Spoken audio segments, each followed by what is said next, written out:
Extraordinary Planning and Development Committee of the 17th of October 2018. Evacuation procedures. In the event of an emergency, the building may be evacuated. You will be required to vacate the building by the rear entrance and gather at the breezeway between the library and art gallery buildings. This is Council's designated emergency muster point. Under no circumstances is anyone permitted to re-enter the building until the all clear has been given and the area deemed safe by authorised personnel. In the event of an evacuation, a member of council staff will assist any member of the public with a disability to vacate the building. Any apologies? Apology from Councillor Miletto. Moved. Seconded, Councillor Prevatera. All in favour? Aye. Against? Thank you. Live streaming and recording. This council meeting is being live streamed and recorded. By speaking at the council meeting, you agree to be live streamed and recorded. Please ensure that if and when you speak at this council meeting that you ensure you are respectful to others and use appropriate language at all times.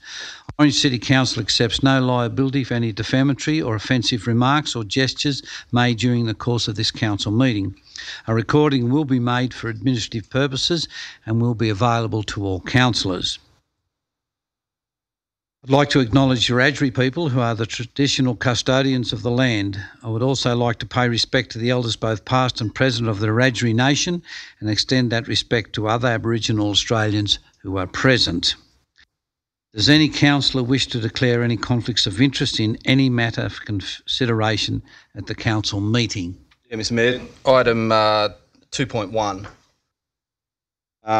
In declaring a conflict of interest, as in the lead up in the last election, the applicant and I gave active consideration to running on the same ticket under some of the state government guidelines. Running together is identified as being a relationship of type likely to create a conflict circumstance.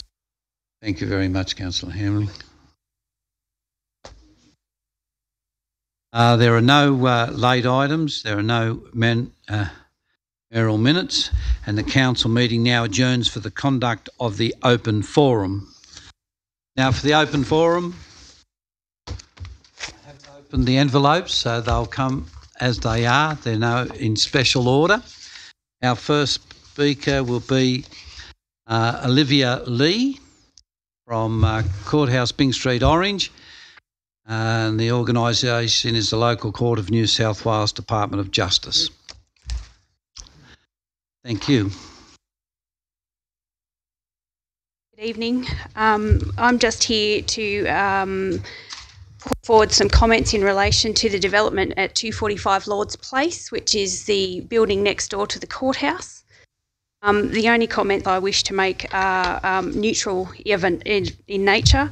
I'd like to thank the Member of Council, Andrew Crump, for keeping us well informed in relation to this development and taking on board our suggestions and passing on our details to allow Peter Basher to make some consultation with us in relation to the adjoining fence, which, as highlighted in my letter to Council, was important to the courthouse in relation to security. I'd also like to acknowledge the recommendations made by Council in relation to the plan for noise and vibration that will need to be put in. Obviously, the courthouse will be affected by noise during the demolition and construction phases, and we look forward to consultation if this development is approved in relation to that plan, as the wheels of justice still need to turn. And we still need to make sure that our operations continue, are recorded appropriately, and jurors can consider the evidence placed before them appropriately during the course of trials. Thank you for that. And also, I noted that there is a recommendation in relation to landscaping. There may need to be some consultation with us in relation to that, as the design of the wall joining the two properties has been designed specifically to enhance our security. And in relation to that, any placement of trees and the like may create an issue with people being able to climb it. I obviously work in a very different environment to some here, and so I understand that that is a real possibility. So those were the only things I wanted to say today, unless there's something arising that somebody else raises that may affect the courthouse. Those are my only comments. Thank you. Climbing to get away, wouldn't they? Not to... Thank you very much. No, they Olivia. could be climbing to get in. Thank you. Thanks very much. The next speaker is John Edwards of 58 Clinton Street and in relation to the Byng Street Cafe. Thank you, Mr Edwards. Good evening, Mr Mayor, councillors, ladies and gentlemen. My name's John Edwards and I live at 58 Clinton Street, and firstly I'd like to read a letter on behalf of Mrs Betty Margaret Thompson, who lives in Byng Street, on the immediate western boundary to the Byng Street Cafe. I, as well as another of the most affected residents, Mrs Sally Kay, am away from Orange at the time of this meeting. Operators have rejected a request to defer the application for 2 weeks to allow us to be heard at the meeting in person. Consequently, I've asked this be read at the meeting on my behalf. To me, this is simple. Under the current rules, this development would be rejected. Therefore, it should be. Is an extension of an inappropriate overdevelopment in a residential area. Should Council choose to approve this application, I request the following additional conditions of such approval. 1. The new construction should be constructed to a commercial soundproof standard so that the noise is contained within the building when the doors and windows are closed. Reason, the single skin masonry and iron roofing proposed appears to be about as soundproof as a garage and will be ineffective. I do have other concerns which can be addressed when the sound tests are done if the issues arise at that time. I'd like to thank Council Planning Development Officers for their consideration of my submissions and their attempts to eliminate the ongoing problems with this business. In the 7 years or more of existence of this business, I believe the conditions of approval have never been the problem. The lack of some sort of meaningful consequences for the regular failure to observe them is and has been the issue. Borrowing comments from the Financial Services Royal Commissioner recently, I believe that this business has gone to the edge of what is permitted and too often beyond that limit in pursuit of profit. This conduct, when revealed, either went unpunished or consequences were inadequate for the circumstances. The end result has been greater profit for the business at the expense of people. In this case, those people are the neighbourhood residents. I would prefer this application be rejected. However, if Council chooses to pass it, then I request that failure to comply with the DA conditions should not be rewarded with greater profit. Thank you for your time and attention. Betty Margaret Thompson, 45 Byng Street, Orange. Now I would like to read and speak on behalf of myself. So here we are again attempting to satisfy ourselves that residents and ratepayers have a say and councils not only act in developers' interests but also in ours. There are good people on both sides of this issue, the architect, the planner and the applicant. They've worked hard on trying to get this development through. Then we have the adversely impacted nearby residents. This issue has never been about design being wrong or a proprietor's right to grow his business. This is simply the wrong place for continual growth of a cafe/restaurant. A commercial precinct would have been better. This cafe has been allowed to expand and expand in a residential area and to now grow further again. Full coverage of the entire site, with the western wall backing onto the neighbouring resident Mrs Thompson's backyard. In this room, the last time we all met, Mr Wardell was asked by a councillor, would this addition be passed as a DA today? Without hesitation, he answered no. Now these additions are tacked onto a years-old DA as a modification, really? This business has had serious and well-documented issues to council regarding its DA conditions. These inconsiderations have had serious impacts on the nearby long-time residents and they should be supported by this council. The Byng Street Cafe cannot now be scaled back. However, for the welfare of the immediate neighbours, it should not be allowed to continue to grow further. Thank you.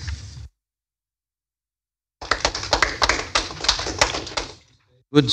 Our next speaker is Katie Dunlop, 82 Clinton Street, in relation to the Byng Street Cafe.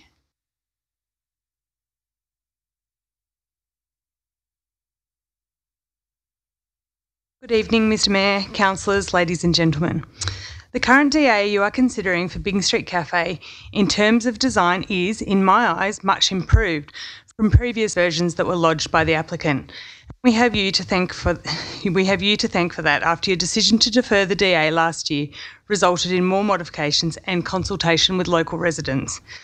However, design is not the only aspect of this DA that has been contentious, and I still have concerns regarding this development. If you're a reader of the Central Western Daily, it is their belief that this DA is likely to pass despite it being subject to what they call considerable resident opposition, and despite acknowledging that the business will only be able to change the building with modifications because restaurants are no longer allowed in the zone. How this proposal can be classified as a modification when it involves demolition and substantial construction beggars belief. This is not a small pavilion. It is first-degree DA creep. The estimated cost in building works alone stated on the DA is $150,000, and that figure was from January 2017, so it will only have increased by now. This is no small modification. If approved, the intention to enclose most of the block could set a precarious precedent, encouraging other local businesses to follow suit, and it certainly would not be passed for a residential property. The general report prepared by Council in response to this DA acknowledges unlawful car parking and traffic movements taking place in the vicinity of the business, and the suggested fix is to send out targeted Council parking patrols to deal with this. I presume that this is at the expense of all local ratepayers. I acknowledge that the applicant cannot be held accountable for his customers' poor driving and parking choices. However, had the business been required to pay parking contributions, this could have gone some way towards the cost. But here's when it is opportune that the business is located in a residential area because, conveniently, car parking contributions cannot be applied to this development as it's outside of the area defined by the Car Parking Development Contribution Plan of 2015. Wilkinson Murray's noise assessment, dated July 2018, did not see fit to include 81 Clinton Street as a sensitive receiver, the adjoining property on Clinton Street, as it is owned by the Byng Street store, or the applicant. Council's Manager of Building and Environment did not agree with this point, as it is a residential home in a residential zone and it is used for residential purposes. I believe this to be accurate, as the house has been, to the best of my knowledge, used as an Airbnb property for the last few years and is a separate entity to the cafe. So it should therefore be included as a sensitive receiver. We have actively opposed, my husband and I, when I speak of we, actively opposed many facets of this development in order to ensure the amenity and enjoyment of our local area and to support those most negatively impacted by the growth of this business. In considering any future approvals of this development application, I would urge you to ensure that this approval be provisional upon defined conditions being upheld. Make certain that the business activity from the cafe can have less of a negative impact on the immediate residents, and so that we can avoid the Land and Environment Court at all costs. Conditions could include mandatory noise insulation throughout the extension using high quality sound absorbing materials, double glazed windows and doors throughout, especially the removal of the industrial fan from the western wall, adding driveway lines, parking lines, traffic islands to alleviate the erratic driving and parking behaviours. They're just some of our suggestions. As recently as August, councillors did not support the development of a boarding house in March Street, and we see many parallels with this DA. In the March Street case, the Director of Planning noted it was the opinion of staff that, due to the nature of the surrounding locality and the potential overdevelopment of the site as proposed, council is in a position to refuse the development on the grounds that it is, indeed, not compatible with the character of the local area. And then when the Turner Crescent Childcare Centre lost their appeal in the Land and Environment Court, Councillor Turner was quoted in the Central Western Daily as saying that the council is not anti-business, but we want to see developments that are as much as possible acceptable to the neighbourhood. A similar decision regarding this development would be in the best interests of our neighbourhood. Thank you. Dunlop. Our next speaker is Isabella Wallington from Windera Drive, Windera, and it's 3 Byng Street Cafe.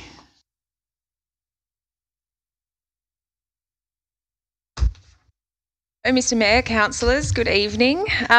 Yes, my name's Isabella Wallington. I'm a local, actually. I grew up in the area and have been in Sydney for the last 15 years. One of the many 30-somethings that have recently relocated or moved out to Orange to escape some of the nastier things about our Sydney. And Byng Street's been a favourite spot of mine for many years, long before I decided to move back.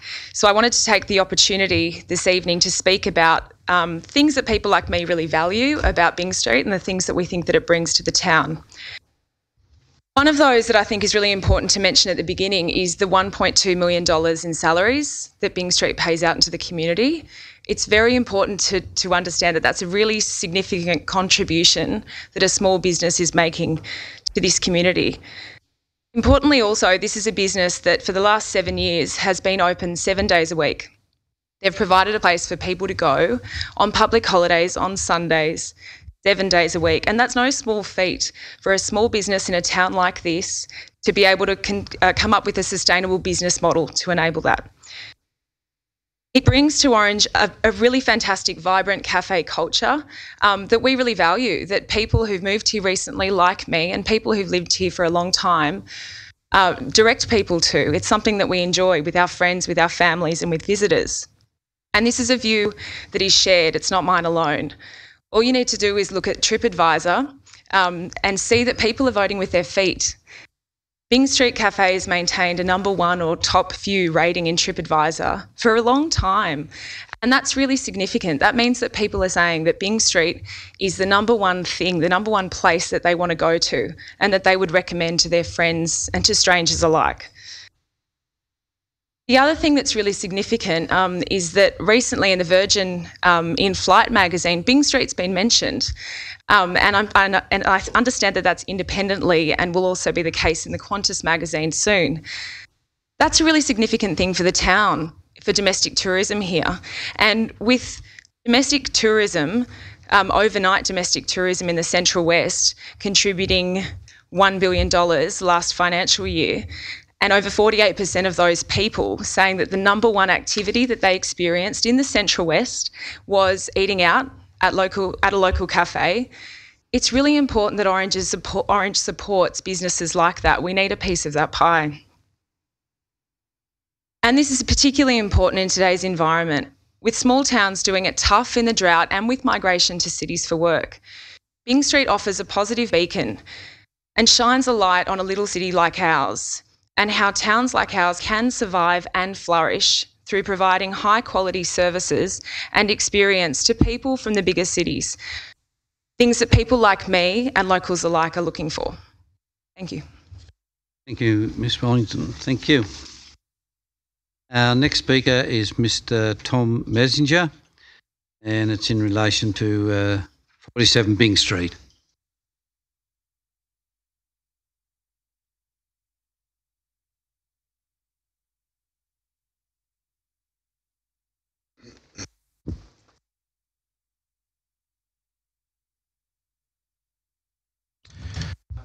Mr Mayor, I'm a solicitor who's been instructed by the applicant for this modification application at 47 Byng Street.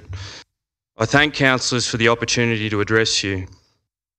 The first matter I wish to speak to relates to the power of council to approve this application as a modification to the original consent granted in 2012. The relevant test is whether the development is substantially the same as the development originally approved. I've expressed the view in a written advice that's been provided to council that council can form that view based on the application before it. There are a few points I wanted to raise in summary. The first point is that it's well established that an increase to the bulk of an existing approved building is within the scope of the substantially the same power.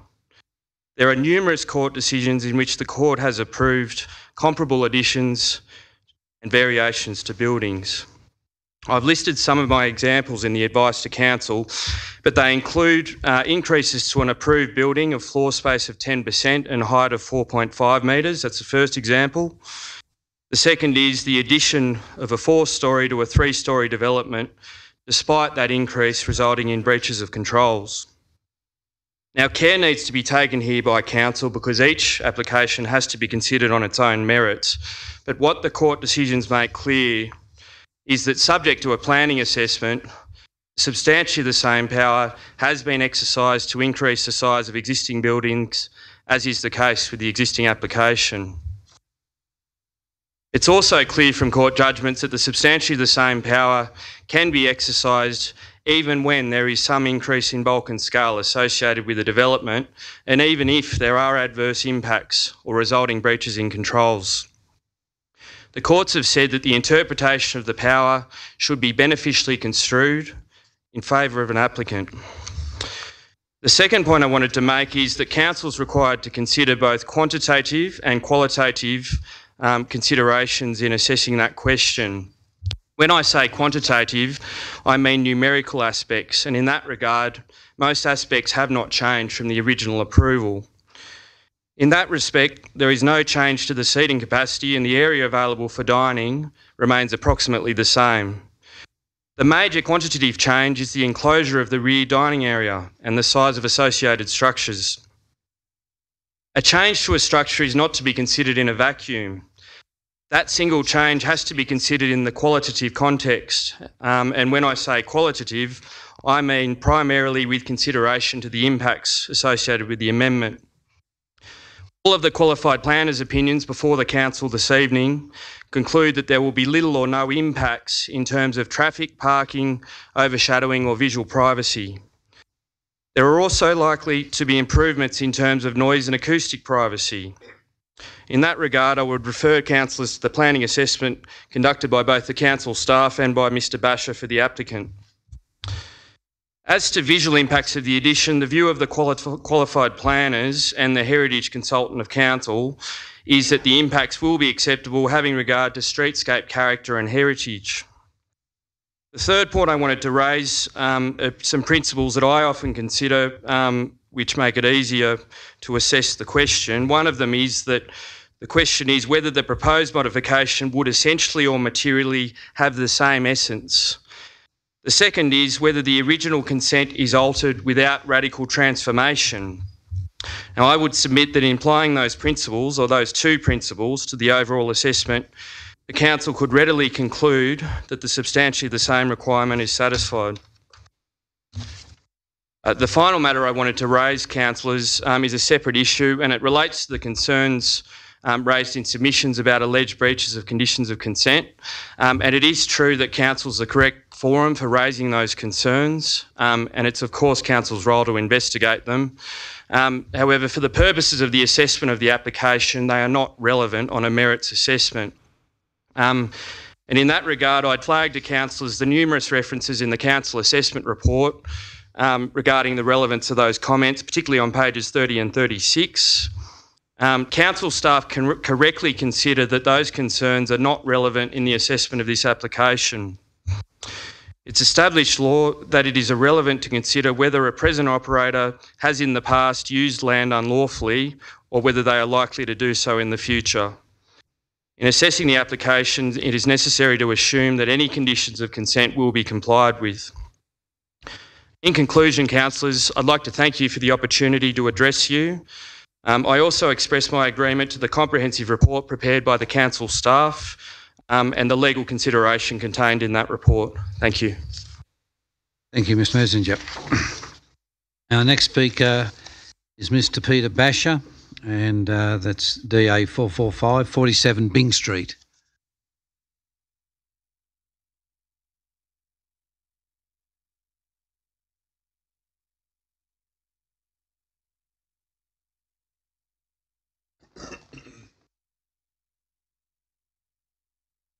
Thank you, Mr Mayor. Thank you, councillors.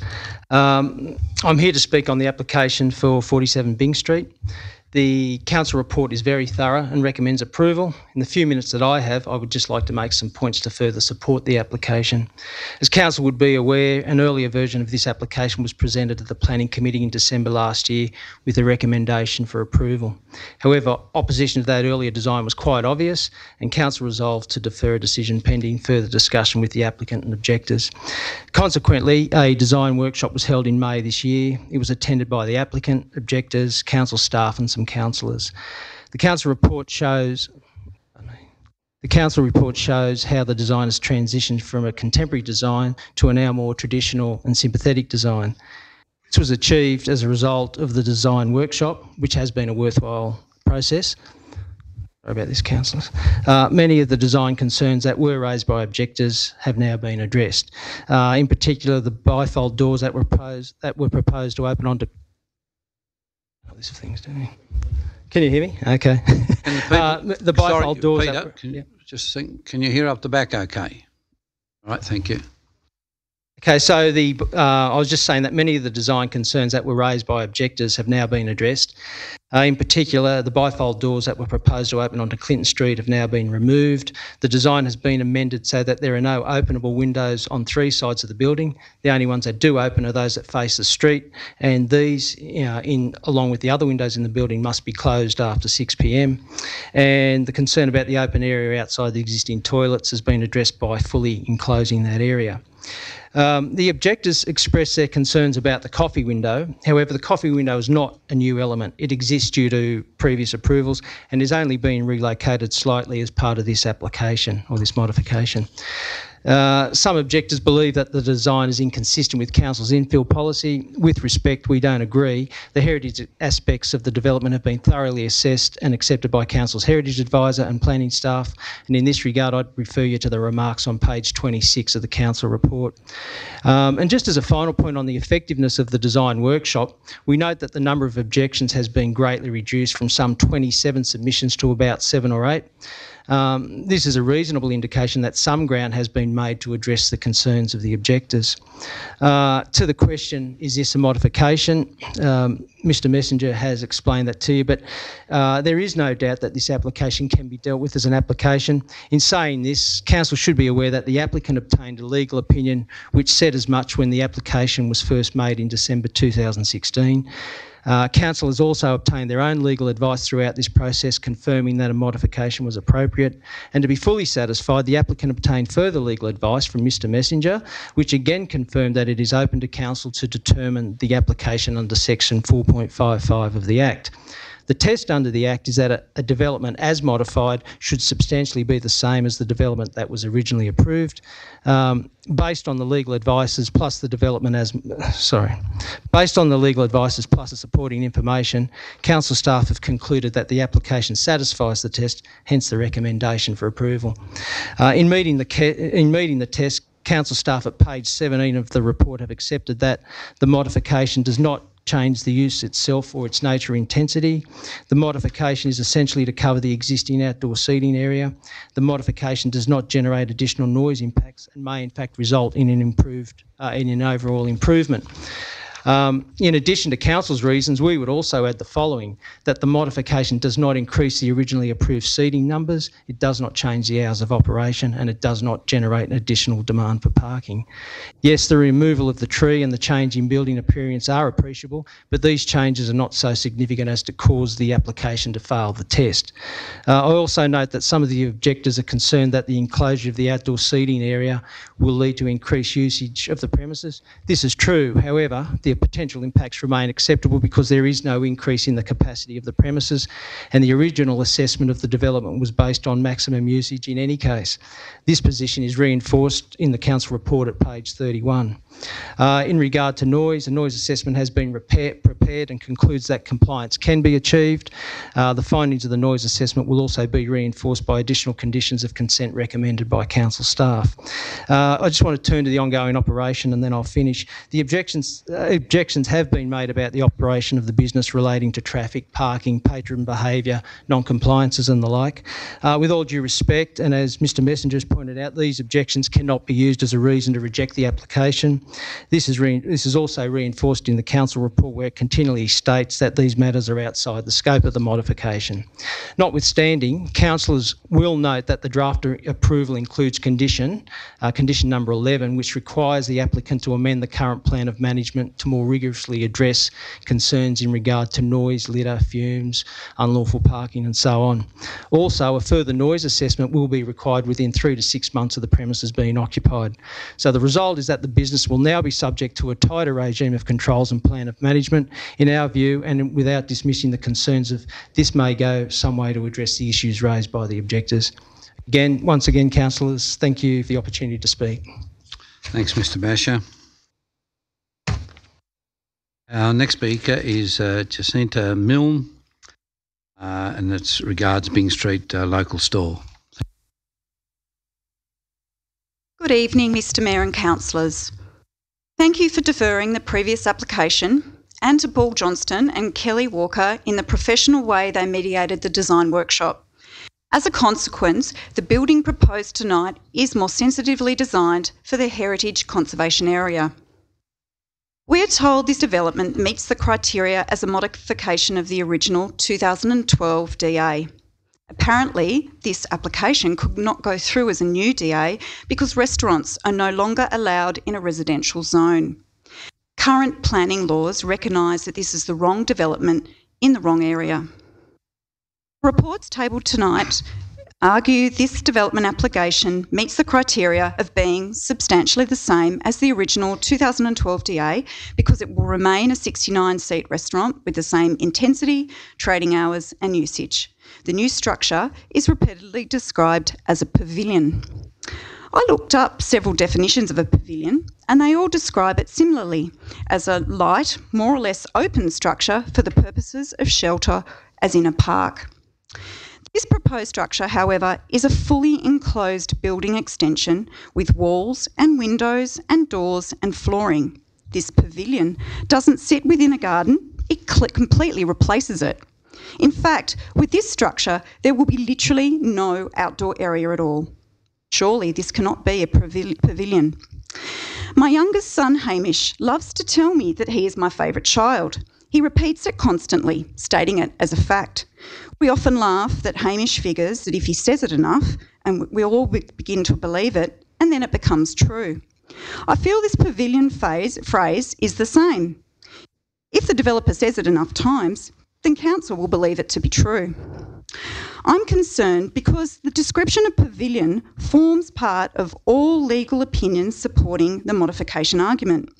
The first by ADK Legal in November 2016 states their opinion is based on the understanding, I quote, the proposed modification seeks to add a pavilion-style roof over the outdoor seating area as to provide weather protections to the deck to improve its utility.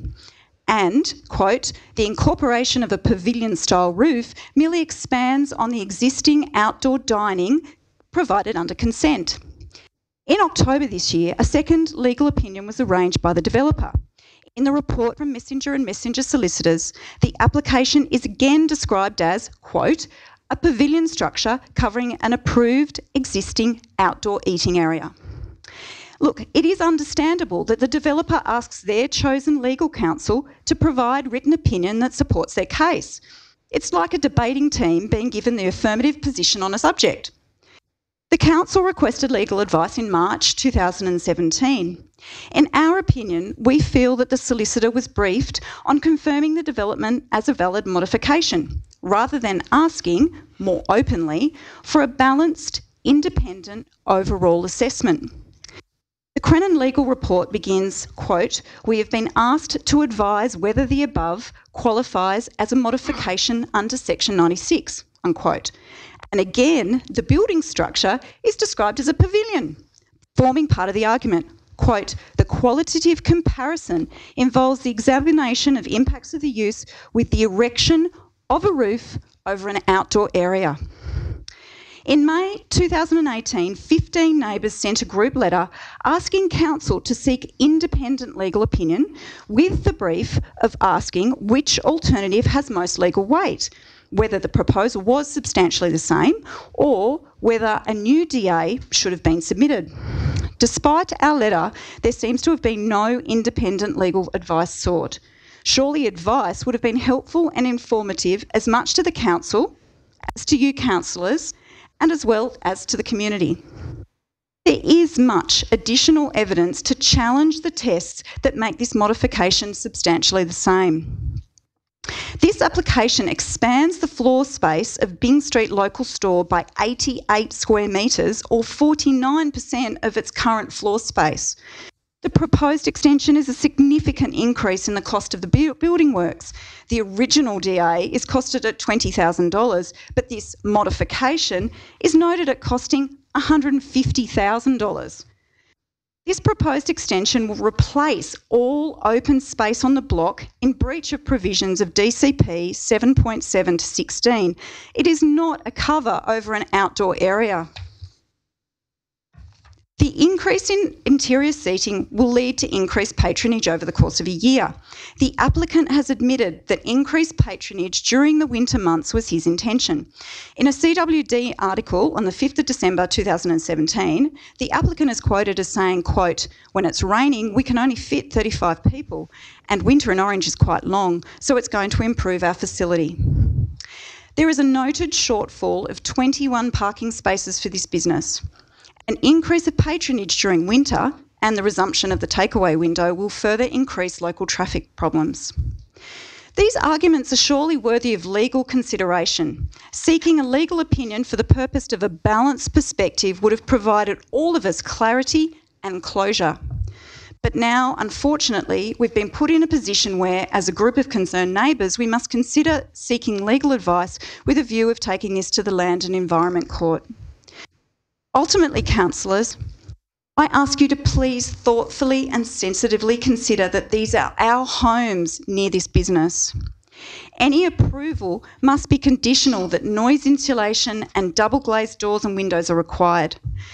Margaret Thompson has had such distress from the noisy exhaust fan outside a bedroom window. We ask that moving the exhaust fan be included with any future approvals.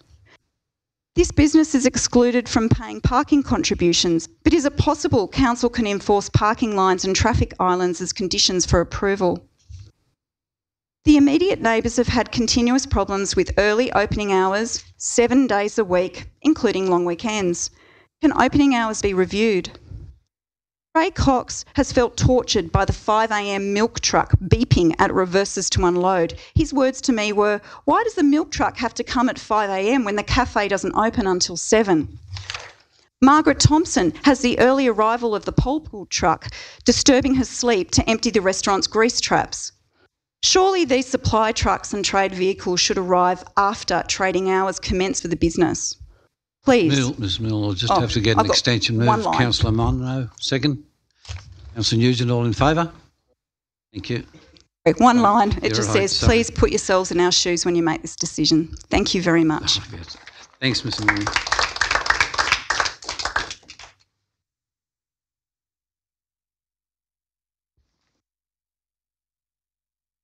All right. Thank you very much for our forum speakers. The council meeting resumes now, and council meeting adjourns for the conduct of the Extraordinary Planning and Development Policy Committee, and I call on Councillor Turner.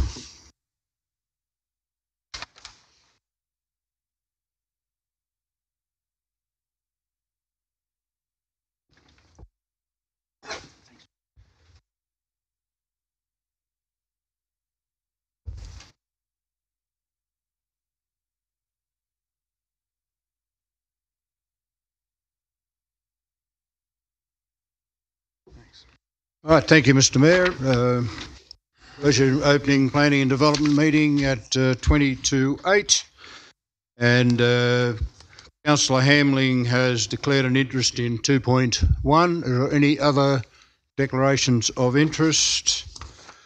If not, we'll go on to 2.1, which is 47 Byng Street.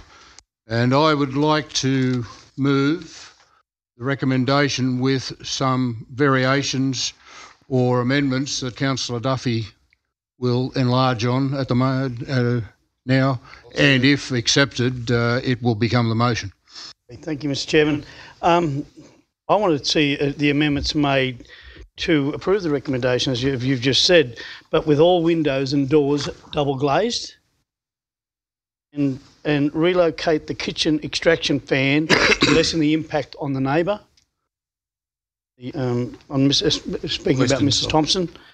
The developer to place protective parking guidelines on the immediate affected driveways in the areas, such as what we're talking about when we look across the road to Mr. Cox's place, which you had there. There's protective lines there.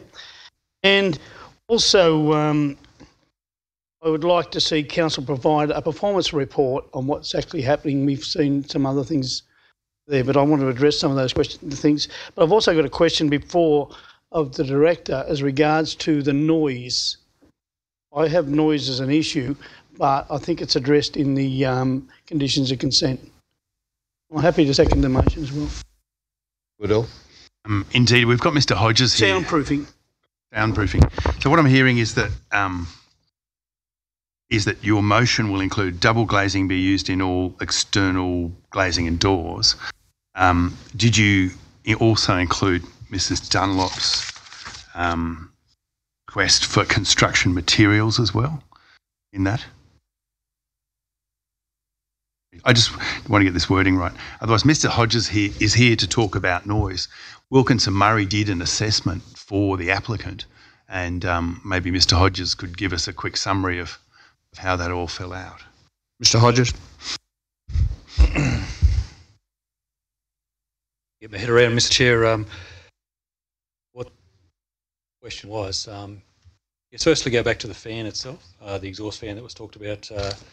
Existing fan as a separate item to the development proposal, facing attenuation measures on that. That's why in the last few months you would have seen an extension of the noise screen on the western side of that building. And additional to that, Wilkinson Murray, the acoustic consultants from Sydney, came back and did another study, made that building comply. So, made the exhaust fan. That's not to say you can't, like you won't hear it. It's just policy.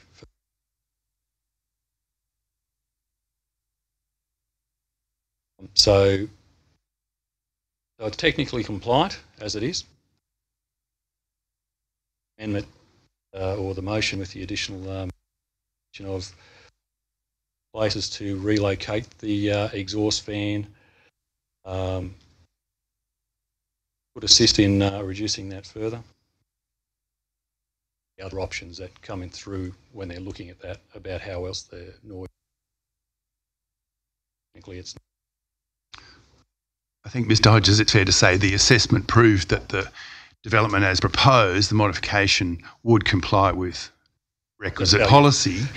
These additional conditions, such as double glazing and perhaps construction materials and relocation of the fan, would definitely ensure it's going to be a further reduction. That answers your question. I'm happy with that. I first of all want to know: are you happy with the amendment with your motion? Yes. Yes, I said I would accept the amendment because I was aware of what they were. Mr. Chair. Yeah, okay. In the conditions. Can I speak on behalf of the motion? Yes. It's not my motion. Well, I'll take it that you were interrupted earlier, so continue. Okay. I just want to speak about first of all, I want to address the issue of the legal advice. I mean, I said most of you know I'm not a lawyer, but there's things go to and from, and we've seen comments come from both sides of the parties that they're there that said it is a DA and it's not a DA and all this, a new DA and things like that, and it's not a modification.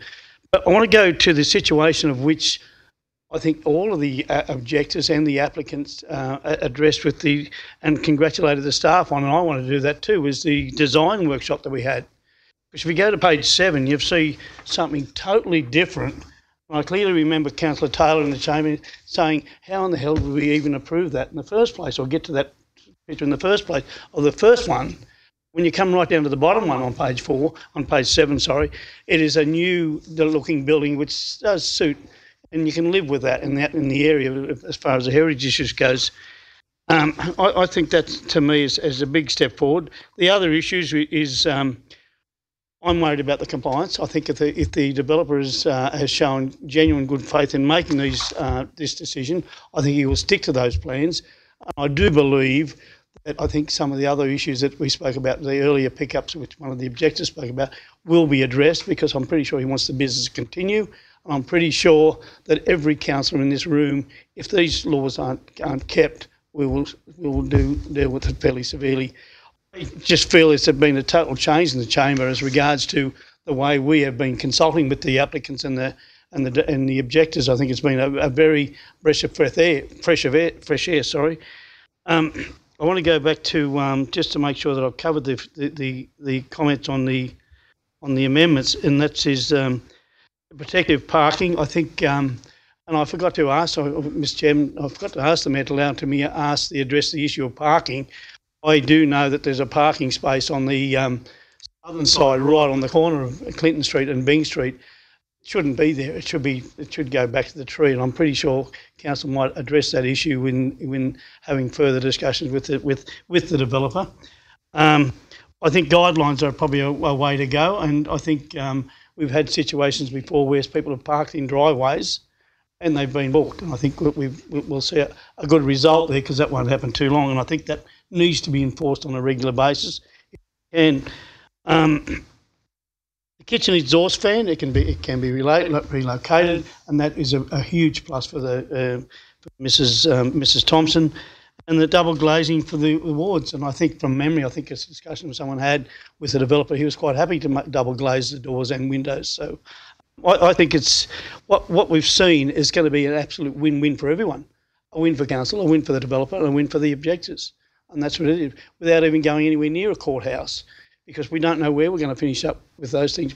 We often have winners and losers in solicitors when they finish up in courthouses, and both think they're right. So, it doesn't matter. But I think this situation, we have a win-win situation, and I want to commend the staff, and especially the developer and Mr. Basher and the objectors for sitting down and working through something and come up with something that everyone can live with and get on with their lives.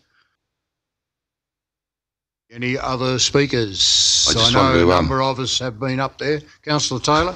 Mr.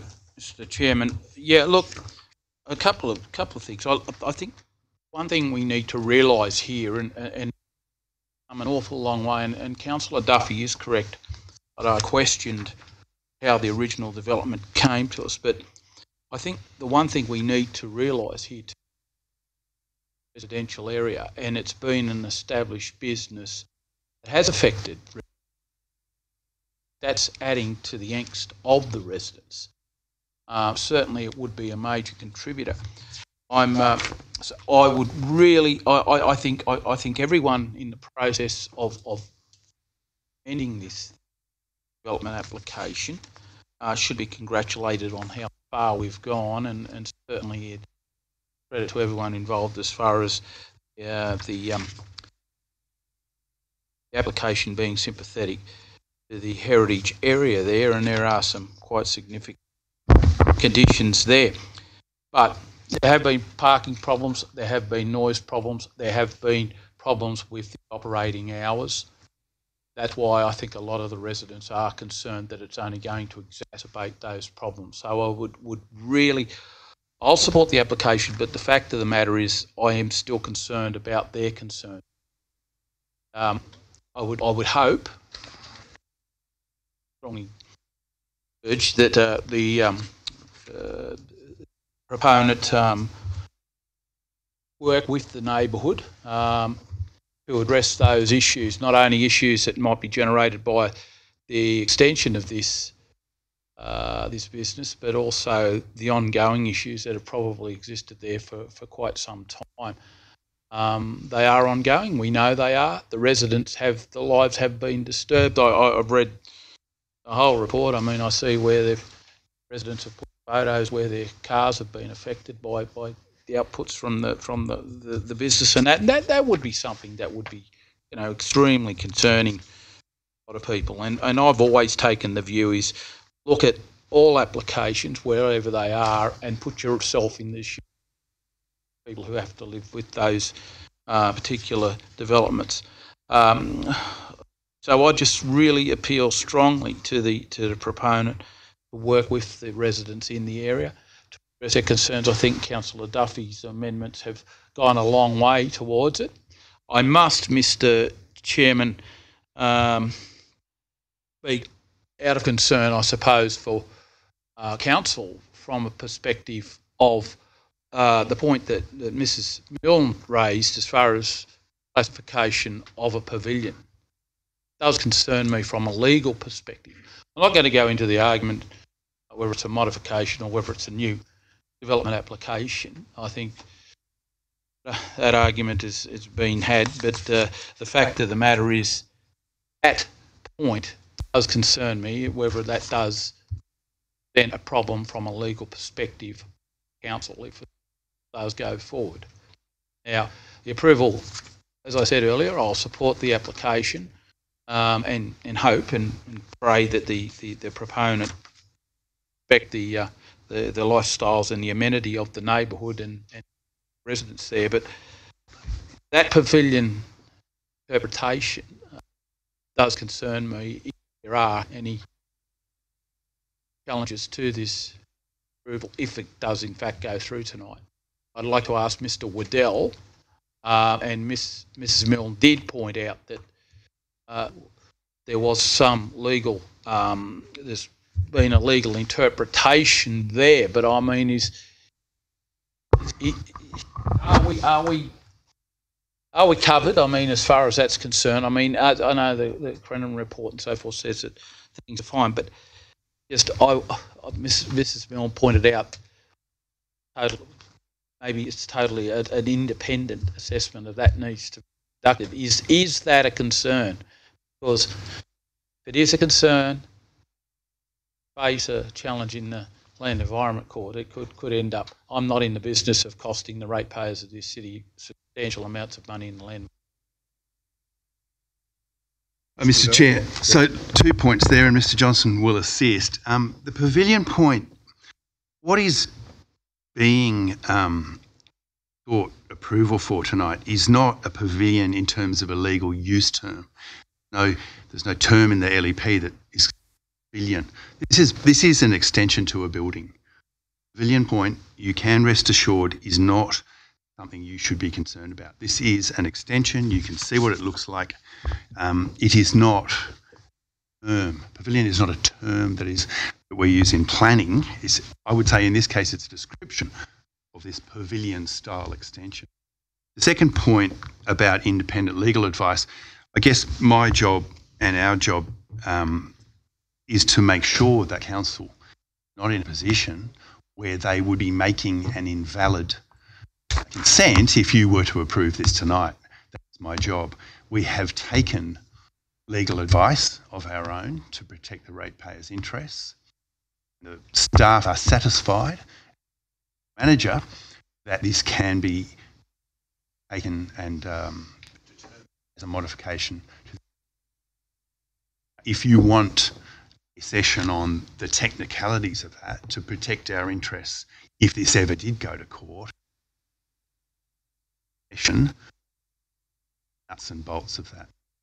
I would like you to know that staff have satisfied themselves, multiple legal advice, and satisfied the general manager who took this particular point very seriously and asked us to get that advice.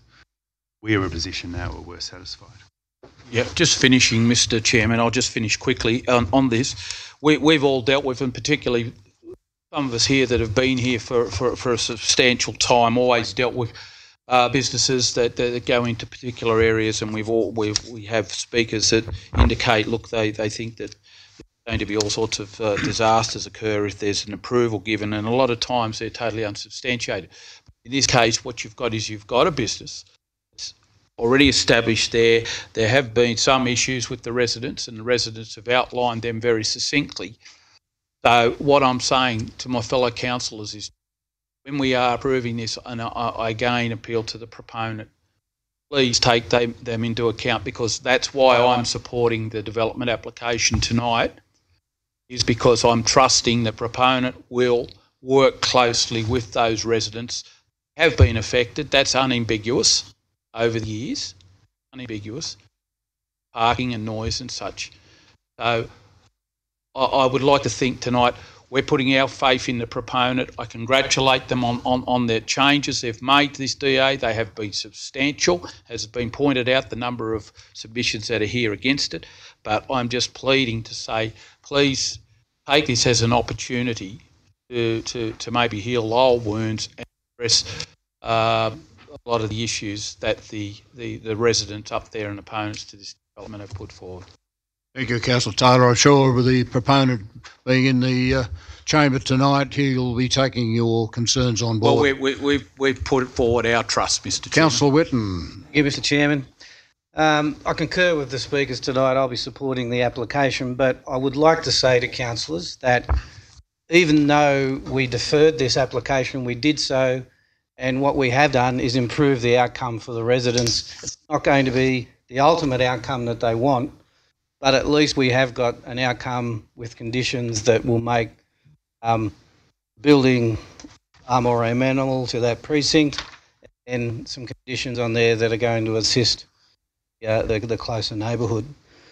It doesn't retract from the statement, and I hear from speakers tonight telling council that it's not going to change the business type. I agree with that. It is an extension. That is a fact. But it is a bulk oversize of taking up an entire yard, which we would not, under any circumstances, approve if it was residential, which it is. But what we have here is precedence. It is a business, a very successful business, going well, and I applaud any business in Orange and for businessmen who take the risk to do that, and they've done very well. And the problem, the situation we find ourselves in is that the precedent for the business is already there. It's been there for 5, 10 years, I'm not sure. Mr. Waddell, you probably know better than I. And to refuse the application and take the city to the Land and Environment Court would be, and it would only cost developer dollars, it would cost the council dollars, and we would be giving false hope to those objectors as well, because we would lose. So thank you, Mr. Chairman. Councillor Whitten. Nugent. Thanks, Mr. Chair. Look, I've agonised over this application over the last week, and particularly today, for the very reason that Ms. Milne indicated. You know, we put ourselves in the shoes of those neighbours who have been affected by this development, the current operations of the development, and the proposed extension, intensification of that development. How would we feel about approving something that's going to have that ongoing impact? So, and I sort of sense in the room tonight that there's a degree of agony shared right across the room, across everyone that's sort of been involved in this. I do want to congratulate, as other speakers have done, everyone that's been involved in a very lengthy process. I think the original DA was submitted back in 2016, late 2016 for this. So we're almost 2 years down the track. I think there's been 3 exhibition periods of the proposed of the DA, and I just want to applaud everyone, the applicant, for being willing to listen to the neighbours and to take on board their concerns, but also the neighbours who have been very active, who have argued very eloquently and professionally in the way they've conducted themselves in arguing their points and trying to achieve a better outcome, whether that be rejection of the DA or whether that be substantial modifications and conditions on approval of the DA. So, and also to council staff who have played that sort of mediating role right throughout the process, including at that design workshop. So I do want to add my congratulations to everyone involved to getting to this point. I had been thinking about not supporting the recommendation to approve, despite a very well argued council report, and the expression that kept coming back to me was cumulative impacts. All of the report talks about the proposed development as modified as suitable in the context and unlikely to have a significant cumulative impact which exceeds reasonable expectations. So there's a lot of sort of qualitative, subjective views about that. I'm sure my view, as someone who doesn't live there, about what is reasonable and what is significantly cumulative impact is different from those people who live next door or across the road. So I think there's a degree of subjectivity there, and I think there was a potential to sort of argue against the development on the basis of cumulative. But the amendments which Councillor Duffy, or Councillor Turner and Councillor Duffy have moved, I think address a lot of those concerns, the remaining concerns of the residents. I'm sure many of the residents, as they've already said, would prefer not to see the development application approved at all and to see no further intensification of the development. With the modifications that have been proposed, and I would like to ask for them to be read again because I'm not really clear 100% what all of those amendments are, do address many of the issues and therefore take the cumulative impacts argument out of the equation from my point of view, and therefore I would have to go back to the staff recommendation for approval of the development application. Thank you, Councillor Nugent. Councillor Romano. I've just got a question on the parking. There's a no standing sign that's very close to Byng Street on Clinton Street. I noticed Councillor Duffy raised it as one of the conditions in the amendment. Is that going to be included in these conditions, or does that need to go back to the traffic? Because I'm supportive of relocating that sign. I've witnessed it myself where Mr. Bedell will answer. Cars have parked pretty much right on the corner. So I just wanted to know clarification whether that needs to go further to the traffic committee, or does it get back on the proponent to get it done? I don't understand that bit of it. Any other speakers? Councillor Munro. Look, I oppose the recommendation. I sat last, I suppose, to speak because I wanted to see what everyone else thought. My reason, and I have full respect for the business owner. He's fantastic business there. It's great, and I'm proud to have people in our town that have a go. He's one of them because he did have a go there and he's succeeded, and that's fantastic. But over the years, I've had contact with the people across the road, old Ray and Margaret, and I know their anguish as neighbours. I've had lots to do with people coming to see me about the anguish they have about the traffic, about the parking and parking in their driveways and all that sort of thing, and I realise that, you know, this is probably a reasonable outcome, and we've come a long way, as other speakers have said, as far as the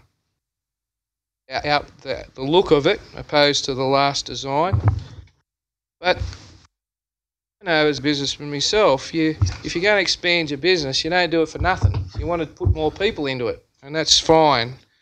It's going to bring a lot more challenges to us, parking, and it'll just expand the parking problem to the next neighbour. And, you know, people get old, they move on, and a new buyer might buy a house. They know it's there. Know the cafe's there when they buy. Okay, they've bought into that. But think for the people that are there, they can't move on because whatever situation. And when they do try and move on, their property is lessened in value because of it. I think we're here as councillors to take an overall view of what we would do and walk in their shoes. And as a community representative, I feel we shouldn't let this business grow any larger to be able to incorporate more people, which it will in time. And I feel, that's my opinion, that you don't build a bigger business so that it has less people or the same amount. You build it so that it has growth. It'll grow to its zenith, it's expand to its maximum, and of course you'll have more people, more bums on seats, and that's exactly why this extension's getting built. For me, I can't support it because I've had this connection with these people. I understand their anguish on a daily basis, coming to my business and telling me about some mongrel parked in my bloody driveway again because of that. You know, that's not the business owner's fault. I know that. That's the person that's illegally parked. But these businesses, this sort of business, in a residential area, problems with it. And, you know, we can't tell them to go home once they've left the business when it closes and they stand out in the footpath for 5 minutes yapping along. The owner can't make them go home. It's not his problem. But the neighbours put up with that, you know, it's like a gaggle of geese standing out, you know, in your window. So look, we've got to be we've got to actually understand there, how would you feel? I oppose it. Many of you support it. I'm glad that we've had some gone forward in some measures to bring it back to more soundproofing and all that, but we forget about the smell. I've spoken to Margaret, and like the smell is a great concern. Now, you can't have an open window in summer because the oil smell comes into your bedroom. Well, imagine McDonald's or someone putting a heap of oil smells in your house because you've got the window open. It takes away from the amenity of a residential area. I would like to get as many councillors support me to reject the DA. I would like you to understand the impact on the neighbours. All respect the business owner and his right to do what he chooses law, and I do too. But I do think we have a responsibility to have an overall view, residential area, not to expand, take up the whole block. A little bit of space for people if they're going to sit out and have a cup of coffee in the sun. Well, that's good, but not under a full roof where you're going to get another 20 people in there eventually, and that's what I think will probably happen. So I've had my say. Determine it as you wish. I reject this proposal. Thank you. Any Councillor McRae? Thank you, Mr. Chair.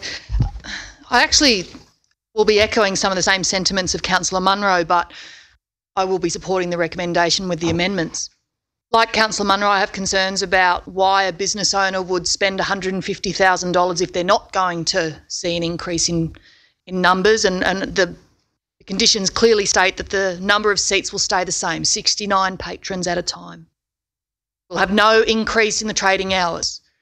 So as I can see it, the only benefit to the business owner is that there'll be more people indoors in winter, which is where there'll be the opportunity to make back that investment, to enclose the noise problems. And as we've heard a number of times, particularly acknowledging the breaches by two speakers who reminded us continually that the breaches are not relevant to planning decisions, that in itself acknowledges that there have been problems with the operations and its compliance with the current conditions. And I am an optimist. And I believe that this is an opportunity where we will see those conditions complied with noise, with trading hours, and in addition with the suggestions on parking management. I am an optimist in that this will not set a precedent for other developments because, as we've heard, there can't be restaurants in residential areas, so we should not face a similar situation where an entire lot is taken up by enclosed space. This is a unique situation, and I think what we have in front of us actually presents a good solution for those neighbours who have endured what I would imagine to be quite horrendous circumstances with a very busy, highly patronised cafe, and this might alleviate some of their concerns. And indeed it should if it is done well and if those management plans are complied with. I'm also interested that, perhaps not being a millennial, I'm not a big fan of some of the modern eateries in town, but in all cases we choose where we spend our money, and we also have the choice to support those who are good neighbours and good corporate citizens. So I'm an optimist and a pragmatist. I will be supporting the recommendations with the amendments, and I look forward to also, like Councillor Munro, hearing from the neighbours about how much things have improved once we see the noise, the parking and the trading hours compliant. Thank you, Councillor McRae. No other speakers. I'll get Mr Waddell to read the amendments, which, as I said earlier, if the amendments are accepted with this motion, that will become the motion. Thank you, Mr Chair. So I'm going to page 10 of the report. So the motion will now be that Council consents to development application DA for restaurant and shop at Lot B, 47 Byng Street, Orange, pursuant to the conditions of consent in the attached notice of approval, with the addition of conditions as follows. I know what the numbering will be. Double glazing be used in all external glazing and doors. 2. The extraction fan on the western wall be moved to reduce the impact on immediate neighbours to the satisfaction of the manager of building and environment, which means Mr Hodges will effectively manage that process. Next one, parking lines, driveway protection and other measures be installed by the developer in the immediate area to the satisfaction of the Director of Technical Services, minimise the impacts upon the immediate precinct. Councillor Romano's question is, therefore, would it say go to Traffic Committee? That will be the call of the Director. Case. That covers our process. And the last additional condition would be that a compliance report be submitted by the applicant after 6 months of operation to the satisfaction of the Manager of Development Assessments, which is Paul Johnston. Question from Councillor Munro. 99.9% spot on. Probably more so with the compliance report as regards to, I'd like to think not the applicant do it, because that'd be like Top Cat looking after dairy, wouldn't it? So why wouldn't it be council requested compliance and take into consideration things like that as well? So you're talking about the parking arrangements? As regards to the compliance of report of the 3 months of operation completion of the development. You'd like 3 months? Yeah, 3 months. 3 months, okay. So that condition at the moment is going to read, a compliance report be submitted after 3 months of operation, satisfaction of the Manager of Development Assessments. Okay. So Paul will be able to make the call whether it's a good one, a bad one, or whether it contains the necessary. And I'm sure the applicant will come to Paul and say, what do you want in this report? That implies that that compliance report will be targeting the conditions of consent. Over that, yep. Okay. Just back to the extraction fan, I might ask Manager of Building and Environment to just comment on that. The extraction fan on the western wall, on the western side, whatever, be moved or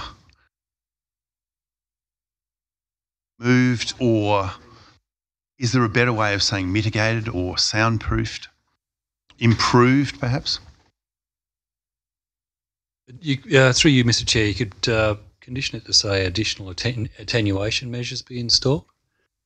So on the western wall, be moved or additional attenuation measures be installed to reduce the impact on immediate neighbours.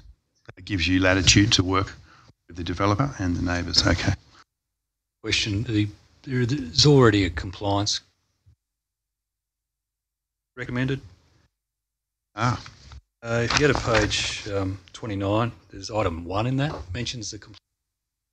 Good pick up. Mr Hodges, what page? 29. On page 29, councillors, it's pointed out we already have a condition. You have to check that it's in the consent report. Page 29 or 39? What he said, 29. Mr Hodges, is it 29 or 39, please? In the report itself, it's page 29. Down the bottom third of the page, there's 4 additional consent conditions recommended there in the discussion on noise.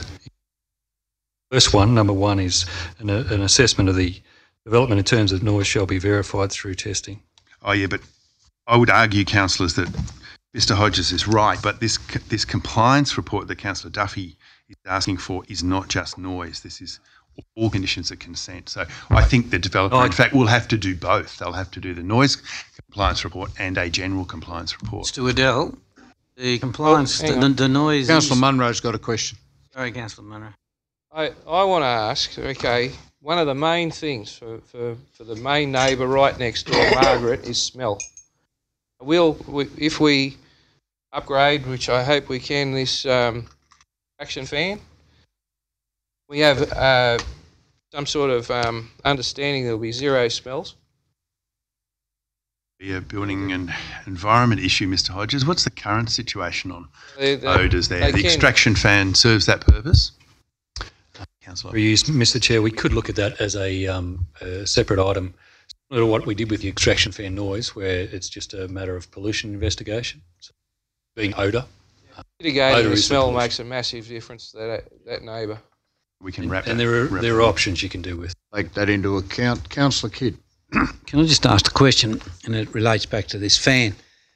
As you said that that fan complies now regulations, but that complies with regulations if this was business in a non-residential area. Out of residential area and we can't take it back, right?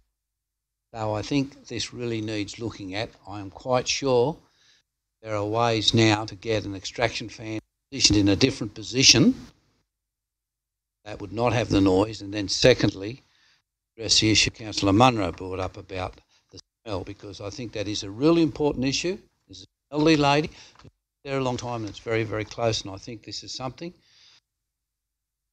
paramount attention, and I'm quite sure it can be done. Thanks. Councillor Whitten, you still got a question? Mr Chairman, it was exactly as the Mayor's just described. I picked up from Mark that he said that the noise was tolerant within the industrial areas. This is not an industrial area, it's a residential area. I'm wondering if the noise level, the tolerance is at measure. I know if you've got air conditioning fans on a wall that points in a person's bedroom, you've got to move them. I think, Chair, Mr Hodges said the industrial noise policy, which is that which applies to this noise assessment. Is that correct? Yeah, through you, Mr Chair. It's a state policy that complies for commercial or industrial. Noise policies for industry that are probably a false sense, but effectively you'd still be applying the same criteria or goals, whether it was residential or commercial anyway, which in this case was background plus 5 decibels. So that's the target that's been applied with those.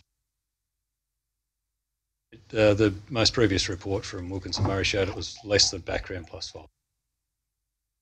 Whether that policy was. Thank you. Okay. Any other questions? Yes, I just want a clarification from the director on these two things here. Operating hours and the I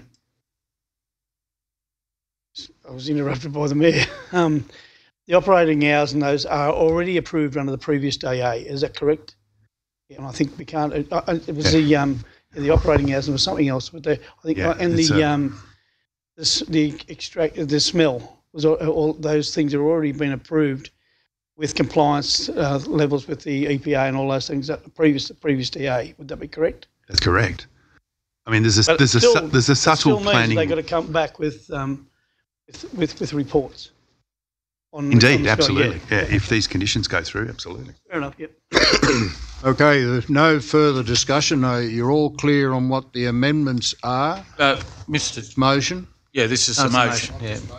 So this is the only motion that we have? original motion with the amendments that have been very deeply discussed. All those in favour of the development application, show your hands. Those against? 1. The motion is carried. And Councillor Munro would like his objection noted. 2.2, development application 245. I'll move the Lords recommendation. Moved by Councillor Kidd and seconded by Councillor Duffy. Before we go any further, I'll just make a few comments that this is a very important development. Given the history of Orange, that the current motel, Mid-City Motor Lodge, was in fact not only the first drive-in motel in Orange, but the first drive-in motel in Australia. So it is significant, but I think, as everyone would acknowledge, it's run its time as far as the acceptable standards that seen to be required by people that frequent motels. Indeed, I spoke to the developer, and he said time and time again he has had people from Sydney that have come up for wine festivals or whatever they've come up for. They're obviously discerning customers or clients, whatever you like to call them, and he is somewhat embarrassed sometimes of the size of the rooms. It's a little bit like we're dealing with the next application, Ascot Gardens, entirely different application, but again, one of the reasons that they're applying to have those units demolished is the size of the rooms do not meet the current standards. So I think that the applicant has delved into this very, very deeply. It's a huge investment, some $13 million, and it has been moved and seconded. Is there any other discussion? Councillor Nugent. Thanks, Mr. Chair. I'm speaking in support of the recommendation.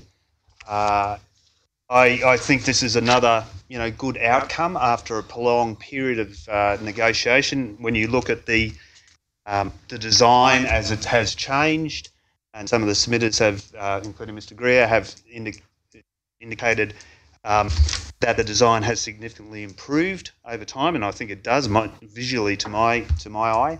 So that's a very good result. I think in terms of the location, if you're going to have a big city motel in Orange, that's a great place to have a motel, and I think it will be an improvement to what we currently have there. Despite the historical significance, what is there. One of my concerns was about the height of the development and the potential for it to overpower the courthouse, which is very, highly significant door. But I also take into account acknowledge that the applicant and council staff have approved that the development exceeding the height limit in the area to hide the shopping centre behind. So, there's a bit of a trade-off there. So perhaps that's also a good outcome. I would like to probably ask two questions.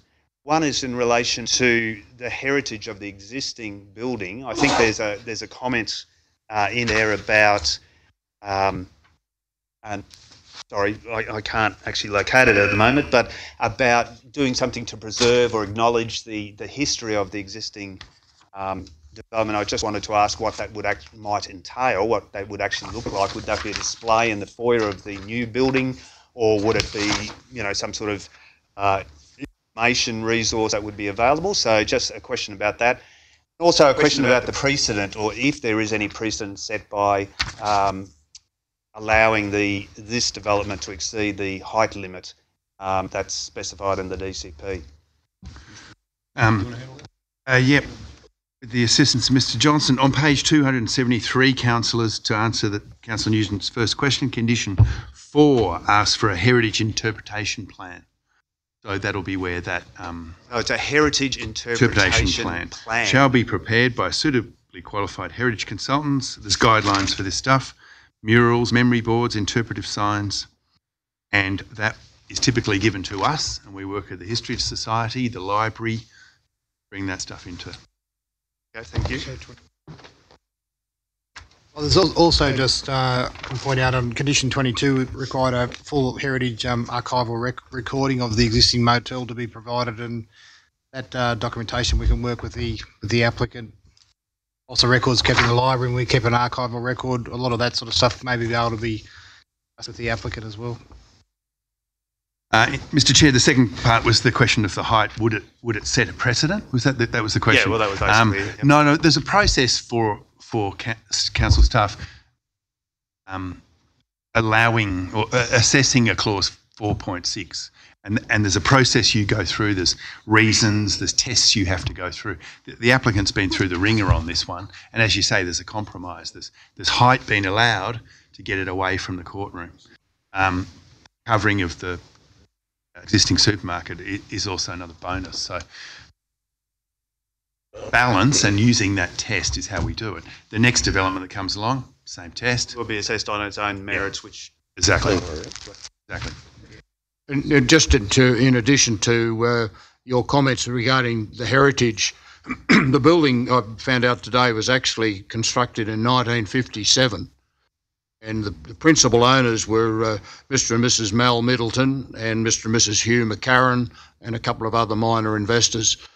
Following the success of this motel, they then went on to build other motels in Parks and Ningen. They've all passed on at the moment, but Janelle Harris, Mal Middleton's daughter, still lives in Clifton Grove, and I'm sure she'll be able to help with any historical things that we might need to come up with. Right. Councillor Munro. Mr. Chair, I'd just like to congratulate staff in the builder, the developer, in which is really needed in Orange. We see Quest Apartments flying up over there. We see all this other investment coming here. DPI, the new hospital. One thing rolls along to another. When we start getting these sorts of multi-million-dollar developments, really, they keep flowing along, and that's wonderful to see for the city. I can't wait to see it finished. It'll be a mecca. It'll be great for the inner city, for people to come and stay, enjoy the city without having to travel or get a taxi. I think this will be a fantastic business, and I take my hat off to the planner and the developer for it through as quick as they probably could, and to see this great investment for Orange along with all the other beautiful things that are coming along. What more can you say? Thank you. It's good. Get it built. Thank you, Councillor Munro. Any Councillor Kidd? Yeah, Mr. Chairman, if I may, look, I think this is a wonderful improvement on what we've got down there. But I think I'm quite sure what will happen with this is what's happened across the road on the Carrington Hotel corner. There was a blight on that corner. In fact, the work that's happened over on that corner, in conjunction with our heritage advisors and Star, made it one of the corners that everyone's actually talking about, how good it is. In relation to what Councillor Nugent said, I invite him to go for a walk across the road. Inside the doors, got a photographic history of a hotel, and it's changed names a few times, and they've used various photos and its history right through to the front door. And that's a great way of showing previous history. And it's very, very popular now. If you go down to the Grace Building in Sydney, they've got all the pictures of Grace Brothers when it was operating, and now it's a motel. So I congratulate people. I've know them quite well over the last couple of years, and example of someone that used to work at EMA. All going to be doom and gloom for the industry. Now we look at what development with this motel and others, and I look forward to that actually happening. Everyone keeps saying that we need more accommodation in Orange. Well, this will be the real tester, won't it? Right bang in the central part of town, and as Councillor Munro said, with the Quest Apartments, central, walk everywhere. I think fantastic for Orange. And again, a $13 million investment.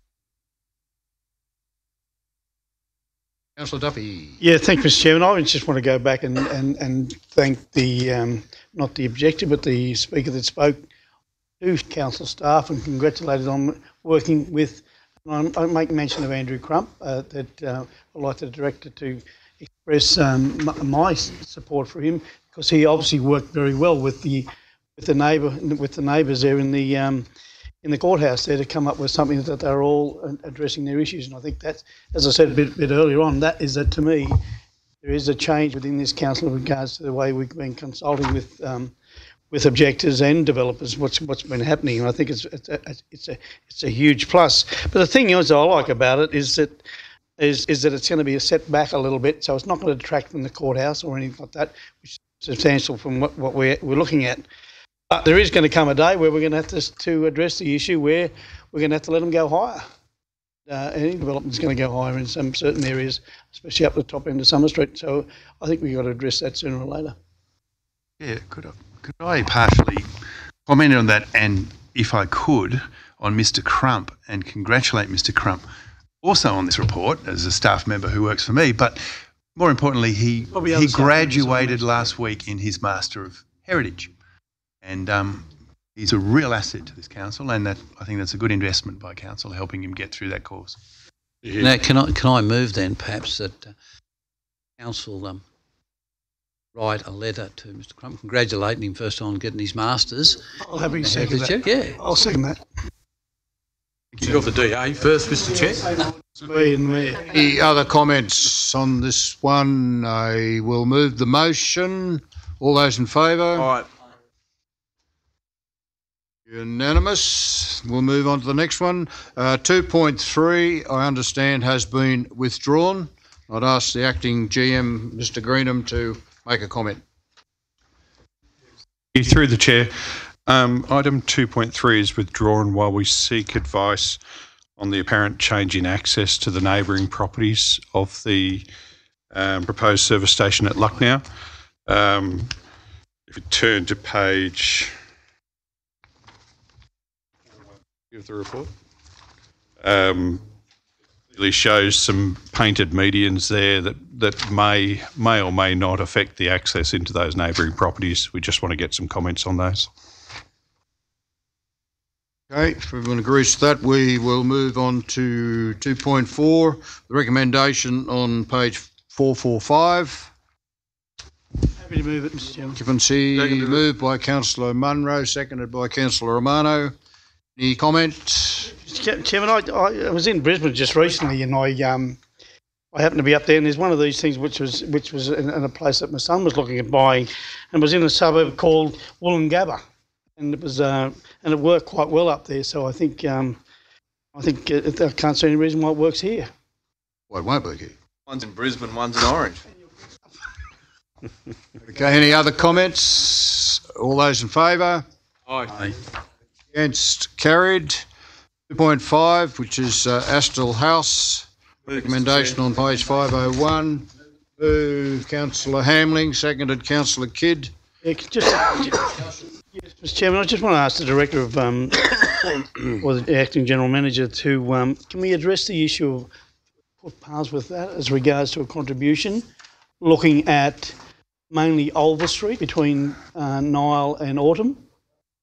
Because then if that one little section's done, then the elderly, which is on the other side of the UPA as well, on the other side of Nile Street it is, I think it is Nile Street, circle, walk a bit more safely around that whole corner there as regards to, because they do that for exercise. And if we could do that somewhere, there's that one street in Ulver Street on the southern side of Ulver Street, about 100, wouldn't even be 100 metres.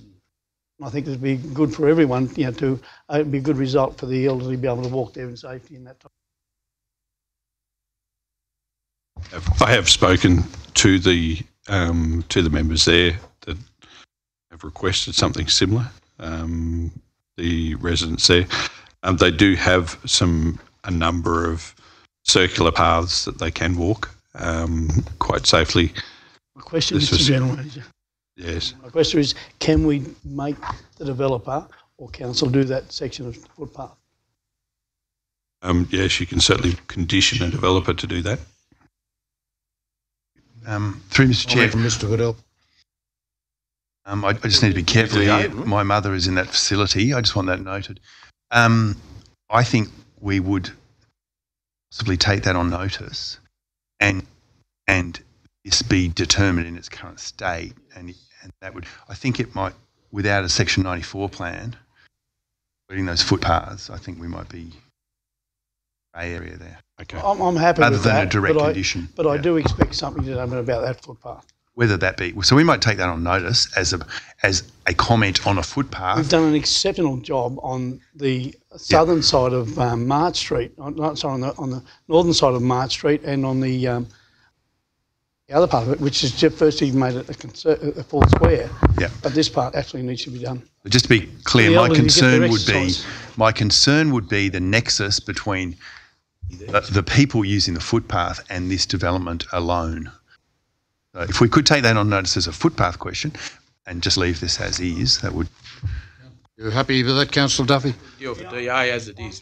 I'm happy with that, but I did notice a light blinking above the director when he was making me comments. The motion stands and the footpath issue will be treated as a priority under the footpath improvement program. Just a simple question. The residents who are there now, what's happening to those, or there's no one in those? That's not our worry, really, but I'm sure they've been transferred suitably with all the redevelopment that's occurred in that block, so to speak. It's been amazing. I'm sure it's a worry for the residents who are in there, isn't it? I'll move them out before demolition. No, they've been building new facilities on the other side, I think, so they've got a plan. Hear that comment? We'll book you a room in the new development, Councillor Whitten. Okay, no further discussion. We'll put the motion. All those in favour? Against? Carried, unanimous. That concludes the... Just bring up a matter arising. I just want to ask a question about Shirley, and you can bring this back on notice if you wish. Quite a few people have called me, and ones that sat down and had a yarn to me about it. The development out there. Has there been any building DAs started out there? Like, there's been blocks of ground sold. Is there any actually building approvals? And that's number one. The next question was, I understand no 400 square metre blocks being sold. Yeah, I remember from my own memory, and you can remind me if I'm wrong. When we started the Shirley development, I'm pretty sure I stood up and said, when I voted for that Shirley development, that we'll vote for it. I want to see that as 400 square metre blocks, if they're not taken up, other alternatives. We want that development to fly. We want it to go. As a council, we've got an investment there. I just want to ask a question. Number one, is there any DAs for housing started? Not why? What councils feel, the staffs feel on the development as it is, the 400 square metre blocks? Because I'm getting a lot of people talking to me saying, oh, I'm just asking the question. Yep. If you could please bring me back a report on what's happening, where we're up to with what we're doing out there, and how we can push things forward a little bit, maybe a different direction. Mr. Chair, I think it's very opportune that staff do bring council a Shirley report back. A lot's been happening down there, and it's probably a really good time to give you an update on infrastructure and the things you've raised. Happy to do that. Mr. Chairman, on that point too, I mean, I'll back Councillor Munro on that fact that I've spoken to a lot of builders and developers and so forth over a period of time, the last 12 months particularly, and they said it's like hen's teeth, 800 metre blocks. The traditional size blocks are just like hen's teeth. And look, they've gone past the $200,000 mark. They're about $210,000 now. Most blocks that are about 800 square metres. to 1,000 square metres. And really, I think if it comes back in the report that Councillor Munro has asked to come back, I mean, if the 400 metres aren't selling, I mean, is there an opportunity to double those or something? Because it's a very important point for young homeowners or people seeking their first home or home buyers, particularly younger people, that they can't get the blocks and the builders, they can't get the block size that the public are demanding. The block sizes are too small. So I would really like to see us address that point, because 800 to 1,000 metre blocks just aren't available anymore, and it's driving, and this is the crucial part, it's driving the cost of the ones that are available through the roof so they're unaffordable. I had it put to me that there was a young couple that went to the bank because of the price and that the block is now, that basically the equity and everything they had in it for the loan, it just wasn't viable for them. So it is affecting people, particularly younger people. So I'd really like that point addressed in any report you bring back. Thank you, Councillor Taylor. No other comments? I'll complete the Planning and Development Committee at 20 to 9 and ask the Mayor to resume the meeting.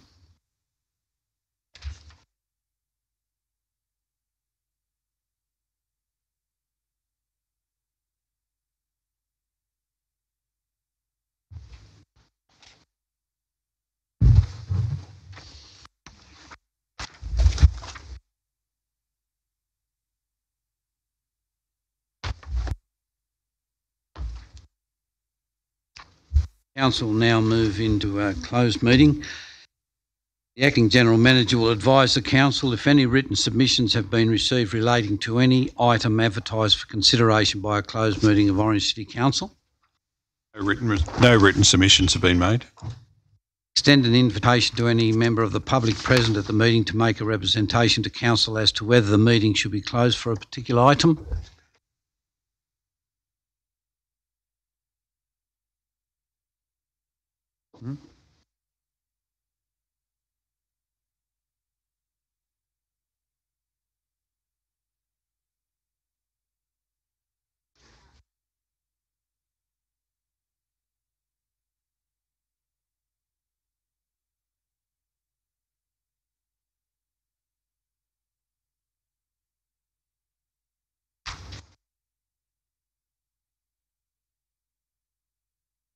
I'll just refer through to Nick, if I may. Through you, Mr Mayor, the report does qualify for confidentiality under Part 10A2 of the Local Government Act relating to information that would, if disclosed, confer a commercial advantage on a person with whom Council conducting or proposes to conduct business.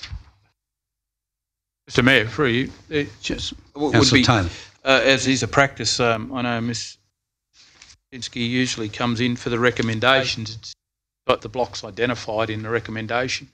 So if we do vote for that, she'll have that information. Thanks, Councillor Taylor.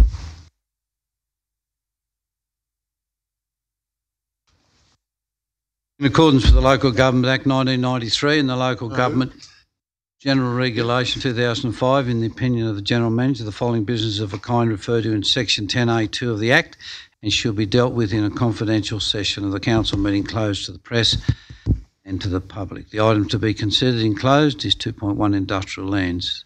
The item is classified confidential under the provisions of Section 10A, brackets 2, bracket C, information that would, if disclosed, confer a commercial advantage on a person with whom the Council is conducting or proposes to conduct business.